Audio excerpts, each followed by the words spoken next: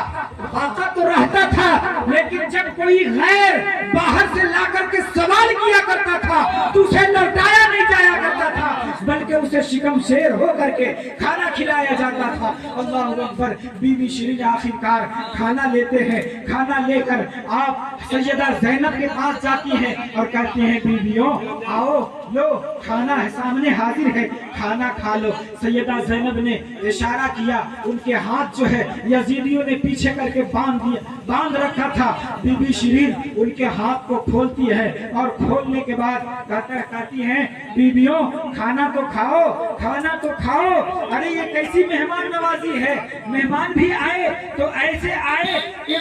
جکڑے ہوئے آئے، قیدی بن کر کے آئے۔ پھر سیدہ زینب ان کے آپ کو معلوم ہے تو ان کا دوپٹہ، ان کی ردائیں تک بھی یزیدیوں نے لوٹ لیا تھا۔ آپ لوگوں نے اپنے بال مبارک کو اپنے سروں پہ ڈھک لیا تھا۔ جیسے ہی سیدہ زینب نے اپنے بال کو چہرے سے الگ کیا، اللہ اکبر! بی بی شیرین کی آنکھوں سے آنسو جاری ہو جاتا ہے اور کہتی ہے اے سیدہ زینب، ارے کیا یہی دن دیکھنے کے لیے رہ گیا تھا؟ تو سیدہ زینب کہتی ہیں اے بی بی شیرین، کیا آپ کو معلوم نہیں ہے کہ میرا بھائی امام حسین نے وعدہ کیا تھا کہ